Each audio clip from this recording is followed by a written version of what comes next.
A British campaigner beaten up by Italian police during the G8 summit in Genoa in 2001 has spent now 7 years trying to bring Italy's most senior police officers to justice.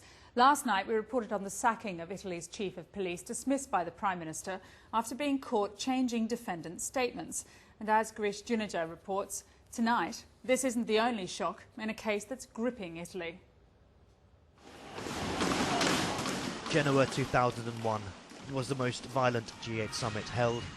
1 dead and many injured. One of the most notorious incidents took place on July the 21st. Close to midnight, 340 police raided the Diaz school sleeping quarters for over 100 peaceful protesters.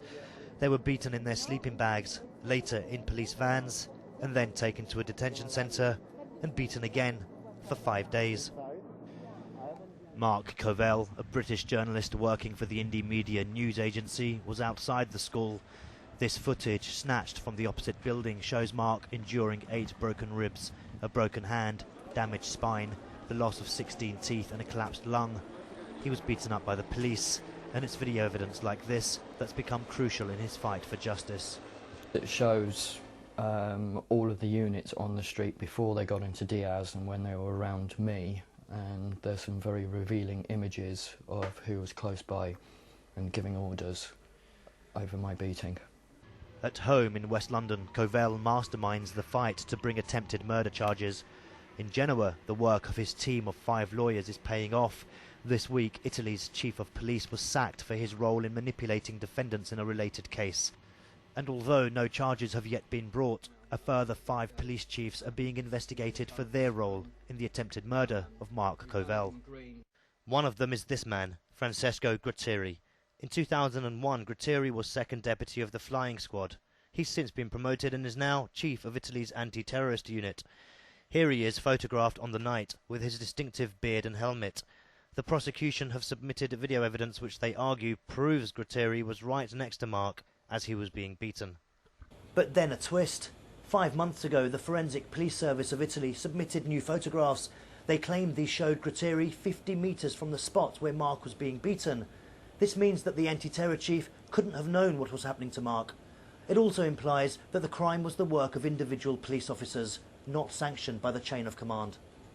These are the new images, but according to the prosecution, there is a problem with them. They say the beard has been digitally added to make it look like Gratteri.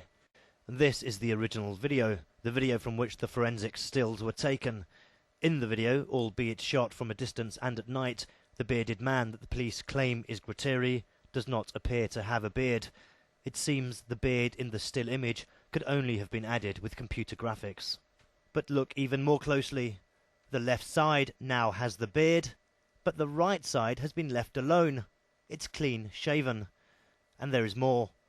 This is a still from the video that has not been doctored. The man has no beard, but he is wearing a striped tie. In the images of him with the beard, his tie has become pitch black, the colour Gratteri was wearing. When the Italian Forensic Police Service was contacted about the altered photos, it took just a few hours for them to admit what they called a mistake.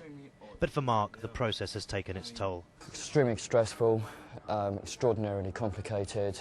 I'm English, I know very little Italian, so it's very difficult for me to understand, the judicial rules and laws there and how the police work. The investigation has years to run. Many more explosive revelations are certain, and so far Gratteri has refused to comment.